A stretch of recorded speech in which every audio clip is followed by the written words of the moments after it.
1823 October 5 Ramaiah பிள்ளைக்கும் சின்னம்மையாருக்கும் மகனாக அவதரித்தவர்தான் வள்ளலார். ராமலிங்கம் என்ற இயற்பெயரோடு வளர்ந்த வள்ளலார் சிறுவயதிலிருந்தே ஆன்மீக ஈடுபாடு கொண்டவராக திகழ்ந்தார். குழந்தையாக இருந்தபோது ஞானப்பால் ஊட்டியது போல வள்ளலார் வளரிளம் பருவத்தில் இருந்தபோது அன்னை வடிவுடையம்மனே அவரின் அண்ணியின் உருவில் வந்து அன்னம் ஊட்டியதாக சொல்லப்படுகிறது. சிதம்பரம் நடராஜர் மீது பற்று கொண்ட வள்ளலார் நாளடைவில் சமூகத்துக்கு தேவையான புதிய ஆன்மீக வழிகாட்டுதலை உருவாக்க விரும்பினார். ஒரு காலகட்டம்தான் ஞானிகளை உருவாக்குகிறது.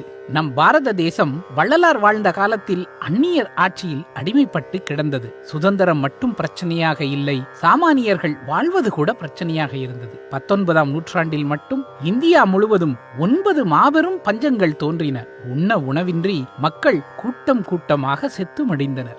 ஆக்ரா பஞ்சம், மேதோவாத் பஞ்சம், ஒடிசா பஞ்சம், ராஜபுதனா பஞ்சம், பீகார் பஞ்சம், சென்னை மாகாண பஞ்சம் என பல்வேறு பஞ்சங்கள் தோன்றி இந்தியாவின் பல்வேறு பகுதிகளில் வாழ்ந்த ஏழை எளிய மக்களை பாதித்தது. பல லட்சம் மக்கள் பசியினால் மடிந்தனர். வாடிய பயிரை கண்டபோதெல்லாம் வாடினேன் என்று வருந்தும் வள்ளல் பிரான் மக்கள் பசிப்பிணி கொண்டு சாவதை பொறுப்பாரா என்ன?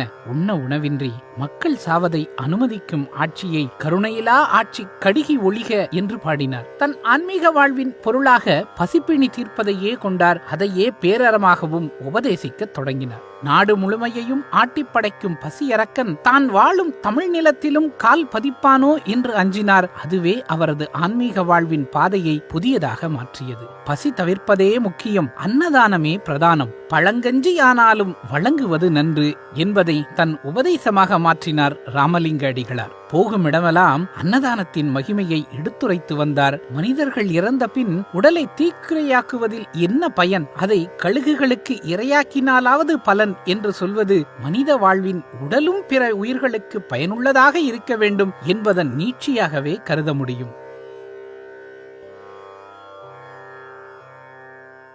அருட்ஜோதி தெய்வம் என்னை ஆண்டு கொண்ட தெய்வம், அம்பலத்தை ஆடுகின்ற ஆனந்த தெய்வம், அருட்ஜோதி தெய்வம்.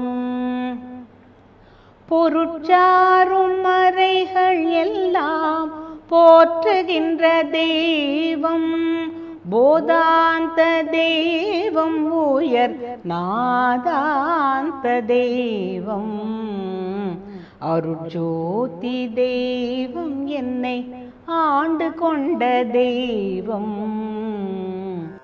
வள்ளலார் சுவாமிகள் 1874 ஜனவரி 30 ஜோதியில் கலந்தார். அனைத்து உயிர்களும் இன்புற்று வாழ்க, கொல்லா நெறியே குருவருள் நெறி என்றும், ஜீவகாருண்யமே முக்தி என்ற வீட்டின் திறவுகோள் என்றும், உயிர்களை பசியிலிருந்து காப்பதும் பிணியிலிருந்து விடுவிப்பதும் இயலாதோரை பேணிக் காப்பதும் இறைத்தொண்டு என்றும் ஆன்மீக வாழ்வுக்கு புது இலக்கணம் படைத்தார் வள்ளலார். ஆனால் அந்த காலகட்டத்தில் அவரின் உபதேசங்களை பலர் ஏற்கவில்லை. குறிப்பாக அவர் உயிர்கொலையை எதிர்த்தது புலால் உண்பவர்களிடையே பெரும் சிக்கலாக விளங்கியது. கடை விரித்தேன் கொள்வாரில்லை என்று வள்ளல் பெருமான் மனம் வருந்தி சொன்னதாக சொல்லப்படும் வாசகங்கள் திருமுறையில் காணப்படவில்லை என்றாலும் அத்தகைய உளவருத்தம் அவருக்குள் இருந்திருக்கலாம் என்பது பலரின் கருத்து. வள்ளலார் சுவாமிகள் 1874 ஜனவரி 30 ஜோதியில் கலந்தார். அடுத்த 2 ஆண்டுகளில் அவர் அஞ்சியது போலவே பதிப்பிணி அரக்கன் தமிழ் மண்ணில் கால் பதித்தான். 1876 வரலாற்றில் பதிவான தாது வருடத்து பஞ்சம் தமிழ் மண்ணில் பரவியது.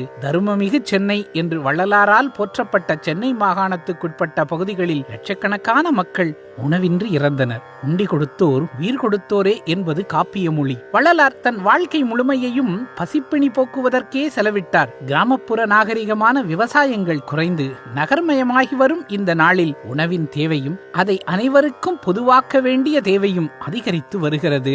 அதை முன்னெடுக்கும் அனைவருக்குமான வழியை வள்ளலார் ஏற்கனவே அமைத்துவிட்டு போயிருக்கிறார் என்றால் அது மிக இல்லை.